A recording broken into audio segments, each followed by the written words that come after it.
my name is Chris Matthews. I'm your relationship coach and licensed marriage and family therapist. And this video is all about explaining what defensive behaviors are, and I'm going to provide you guys with 3 tools to prevent defensive behaviors in your relationship.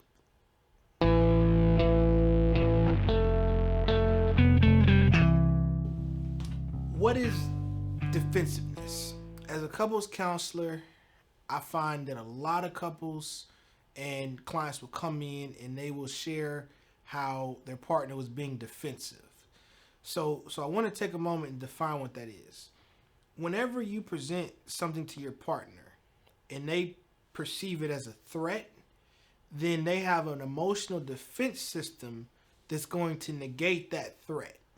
The 4 different types of defensive behaviors that I'm going to go into deeper in this video are going to be deflecting, explaining, safeguarding, and justifying. So those are typically the 4 behaviors that couples will practice when they're in dialogue or approached with a topic and the partner goes, "You're being defensive." To make it simplistic, think of it similar to how your body works when it wards off illnesses. You have an immunity or the immune system or defense system that blocks viruses or helps prevent or battle off illness and viruses. You have an emotional system that's rooted in typically usually family of origin or your perception or of what's right and wrong.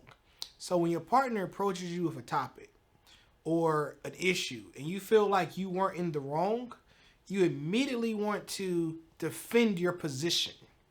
And I use the example of a foul called in the NBA. If you watch NBA basketball, it's even trickled down to college and even Little League now. Have you ever seen a referee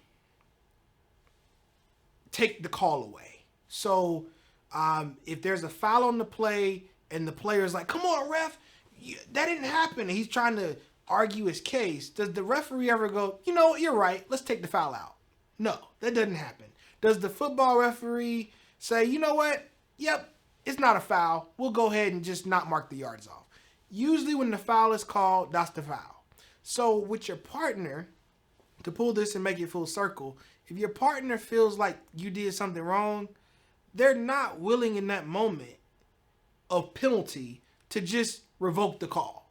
So we tend to want to deflect it or safeguard or explain or justify, but none of those tactics tend to work. The call is not going to be overturned. So later in the video, I'm going to give you 3 tools that you can apply outside of the different defensive techniques or behaviors that we organically go toward just because of our moral compass. And it doesn't feel good to be blamed or prosecuted for something that you know in your heart you didn't do, or that your intention wasn't designed to evoke pain or hurt. So I totally understand that position of why a person, especially in a relationship, especially when you care about a person, you want to state your case. The first defensive behavior that I'm going to go into is deflecting. Usually deflecting is when you're trying to put fault or blame back onto your partner. So if your partner comes in the house and says, "Hey, I thought I asked you to get some milk the last time you went to the store, and I'm making this dish and we really need milk. I feel like you're not listening to me and I'm just talking to thin air." And you become defensive by hearing that statement, and you say, "Well, you're not perfect either. The last time I asked you to get some chips from the store, you came home without chips and I didn't make a big deal of it. So why are you making a big deal of me not having the milk?" We tend to deflect the energy back onto the partner because we don't want the dirt of being wrong to stick on us. So it's almost like whatever you say bounces off of me and goes back to you. At that point, we're then just essentially saying we're not going to be accountable for getting the milk. You do it too. What's the big deal? That's a very common defense mechanism that I see with couples. And then the next example of defensive behavior is number 2, explaining your case. That goes back to that basketball analogy. The player usually is trying to explain his case to the referee. In the moment, the person doesn't want to hear an explanation. They've already have developed the feelings they have, and it's nothing you can say in that moment that's going to change their mind. So partners are very quick to explain. What makes explaining defensive is usually is done as a cutoff. Your partner is attempting to tell you how they feel, how you hurt them, or what you did wrong in order to gain from the experience for next time, but the person being defensive says, hold on, let me explain. They immediately cut the person off. And in that moment, they don't feel heard, and they may shut down when you try to explain or cut them off. So don't get me wrong, you do have a place to explain your intent. It's just not when your partner is immediately talking to you initially about what happened. Waiting and providing active listening, which is a tool we'll go in later, allows your partner in that moment to feel heard before you can actually give the response or the explanation. Think of it like lubricating your partner's listening ears. It's easier to receive the fluidity of a message once you know the message you sent was properly received initially. So if your partner is trying to explain to you why you hurt them or how you hurt them, then you're trying to explain how it wasn't a big deal or issue. At that point, you have that roadblock. So explanation or explaining is the second defensive behavior. And guess what? It doesn't matter if your explanation is right or wrong. I tell a lot of guys in therapy, they'll say, but what my partner was saying wasn't right, and I had to fill in the detail, or I had to explain to them what was wrong. Sometimes we just have to listen without feeling as if we're validating or agreeing. So listening doesn't always necessarily mean you're agreeing with your partner. I actively listen to my wife a lot of times, and I'll repeat back what I heard her say, even though it's wrong, completely not right. But I do that because in that moment, it's not the time to prove my case or to explain. The first step is simply just to make sure she feels heard. Okay, the third defensive behavior, safeguarding. Safeguarding looks like providing your partner with the facts or the evidence for why the action really wasn't that bad. And this is done in a manner where it looks like not taking responsibility. So my wife is a stickler with ensuring that the dishes are done before we go to bed at night, the alarm's on, the car doors are locked. It's like this little checklist. And she needs that checklist to feel secure and safe. And one day I woke up and she's like, hey, you didn't put the garage door down. And I immediately began to safeguard my position. Well, the doors were locked, all the cars were locked, so, it didn't matter. But for her, it did matter because the agreement was I go through the checklist each night as the protector of the home and ensure everything's secure. So safeguarding was to convince my wife it really wasn't that bad. Instead, it would have just been simple and easy if I said to my wife, you know what, you're right, honey.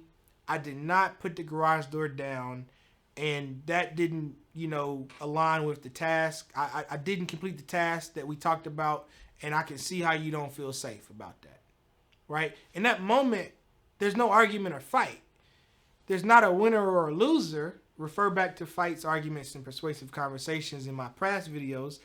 You will see in that moment, there's nothing to fight about. Like, I'm already telling her, hey, you know what? You're right. I'm not defending the fact that I didn't put the garage door down.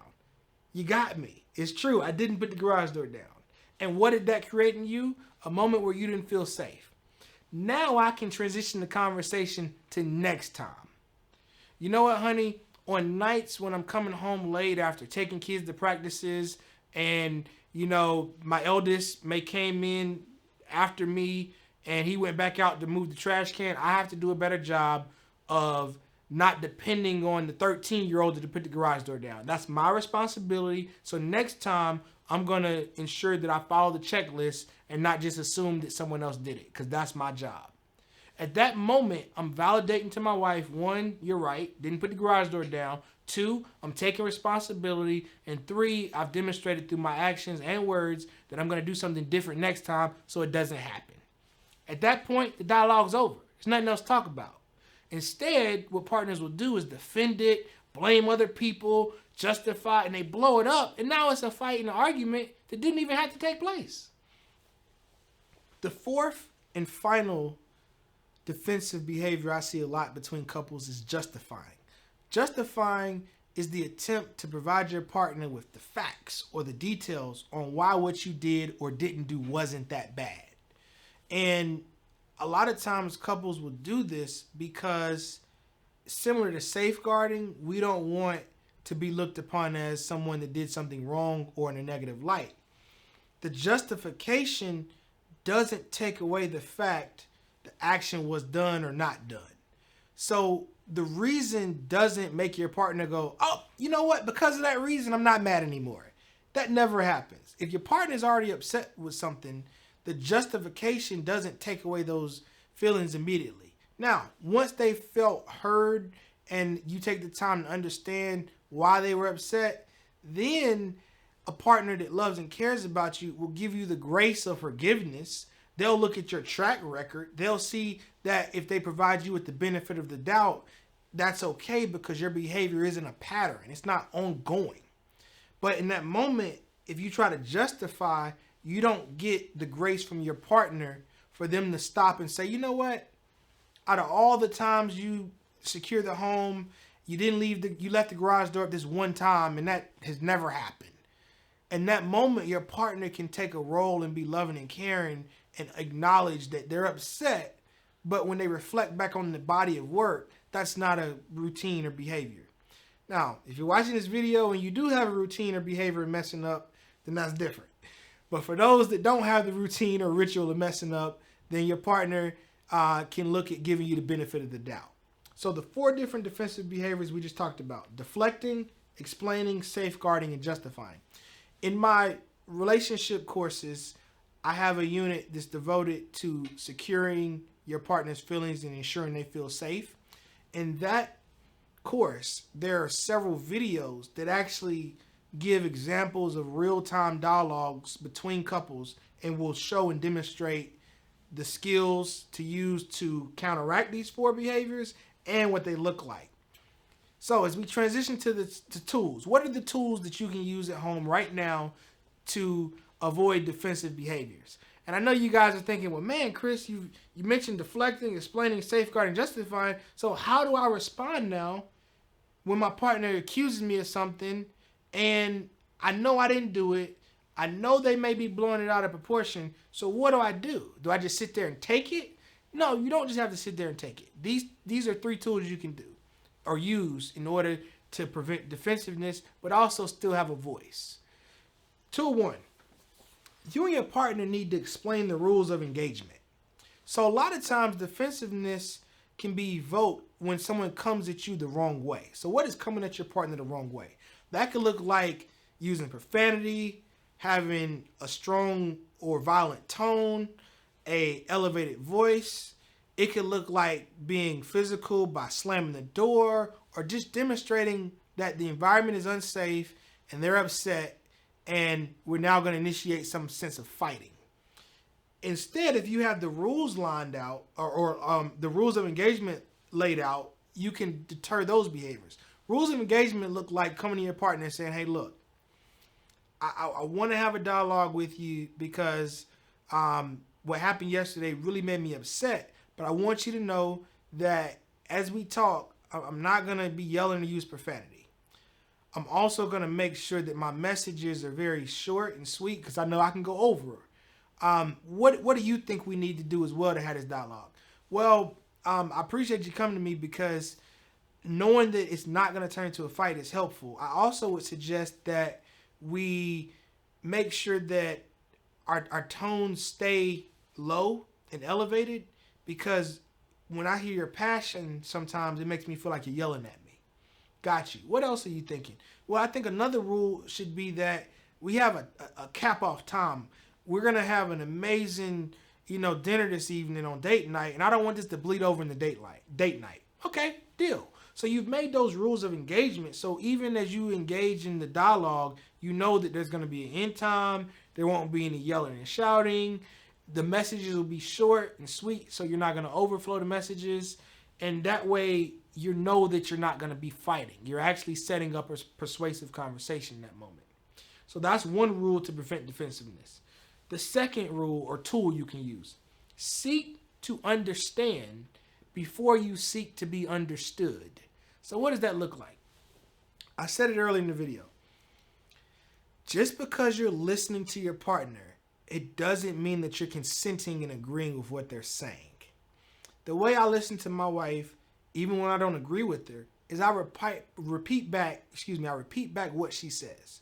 So if she's accusing me of not taking her feelings in consideration because I didn't call on my way home like I usually do, I'll slow down and say, okay, so you're feeling like I didn't take you in consideration because I didn't call you on my way home and I just went straight to the grocery store and got items for me, but not you. Am I hearing you right? She'll go, yeah. What that does is allows for both of us to be on the same page. I know exactly what she's upset about. It's not some abstract viewpoint of I now have to guess what she's upset about. I can speak exactly to the feeling. The feeling is not being thought of or not being cared for. I can then, with her permission, ask and say, well, now that I understand where you are, can you give me the opportunity to share where I was in that moment? Or my train of thought? Sure, no problem. What was your train of thought? Well, my train of thought was I knew that you were going to be out with your friends. And we have a rule that when we're out with friends, we let each other enjoy the company. We don't, call and bug each other. So although I know I was going to the store, I felt like calling you in that moment would have impeded or messed up the time you had with your friends. And then she goes, okay, well, I get that, but moving forward, next time, don't ever feel like that's going to take precedent over you calling me. So we used the seeking to understand to develop a rule of engagement or how we respond to each other next time. Take every moment in conversation with your partner as an update or an opportunity to learn how to do it next time. Usually when you do something wrong, you can't go back and erase it. What you can do is use it as an experience to get better next time. When you get married, you're telling that person you want to be with them forever, till death do us part. So if that's the case, there'll be a heck of a lot of next times. So work toward next time in the dialogue. Don't always harp on what happened in that moment. The reason why partners will go back to what happened in that moment is because they don't feel like you heard them. They don't feel like you understand what they were upset about. A partner will stop going back to next time once they can validate and confirm you understand what they feel, what they experienced, and what happened. They're simply just trying to seek the understanding as a method for it not to happen again. Understanding doesn't mean it won't happen again. Instead, working with your partner to create a new rule to prevent it from not happening again is what you need to do. Now, the third tool, wait your turn. A lot of defensive behaviors are a result of partners just not waiting their turn. Instead, it's so easy to engage in what I call counter criticism. So if my partner is criticizing me or giving me feedback on something I didn't do right, it's not the time to then tell her how she didn't do the same thing right too. So if I'm watching TV, I'm into the game or a sporting event or a show I like or a movie, and my partner comes in and tries to talk to me, and I'm ignoring her, okay? And then later on she says, hey, I was trying to talk to you about the plans for the kids' school, and you just were ignoring me. Now, granted, I'm watching the game and she sees I'm engaged in something, but instead of trying to say to her, well, you do it all the time as well. When you watch the Housewives TV show series, I come in and try to talk and you tune me out. Instead of just telling her what she did wrong too in that moment, I acknowledge, okay, it's not the time to tell her what she did wrong. It's the time to acknowledge what I did wrong and be accountable and then create a new rule for next time. So that would look like me saying, you know what, honey, you're right. I was engaged into the game. It was the fourth quarter. It was a tight score. And I did not give you the attention? How about next time I do a better job of telling you what I'm experiencing, and I say, hey, hun, it's 2 more minutes left in the game. In basketball, that could be 10 minutes or even 20 minutes. So in 15 or 20 minutes, I'll come to you and we can have the dialogue about the kid's school. And then she goes, okay, cool. It wasn't an emergency. I just want to make sure that I'm heard. No problem. Now, a couple days later, I can then say to her, hey, remember how we had a dialogue about when I'm watching the game and you come speak to me, you know, I got to let you know what's going on. Well, how about we do that both ways? If you're watching the housewife shows and I come in and talk with you, just give me an update on what's going on. If you can't pause the show, just let me know what's going on the same way I let you know what's going on in the game. Okay. Now, a couple days later when I bring that point up, it's my turn at that point. I'm not counter-criticizing by saying, well, you do it too. At the end of the day, you got to ask yourself a question. If you're in a relationship, you got to ask yourself, is it more important to be right or is it more important just to be happy and learn how to work together? I choose happiness and working together over feeling like I'm right. Because you can be right all day by yourself, or you can learn to work together and actually have a partner you enjoy being with. The choice is yours. So in this video, we talked about 4 types of defensive behaviors, and I provided you with 3 tools you can use to counteract defensiveness. Once again, this information is also in my safety workbooks and in the safety course online through our website, relationshipcounselingtools.com. My name is Chris Matthews. I'm always humbled and pleased that you spent the time to watch this video. Please subscribe to the channel. And I'm your relationship coach and licensed marriage and family therapist. And I look forward to seeing you on the other side. You can never go back. I gotta take it on.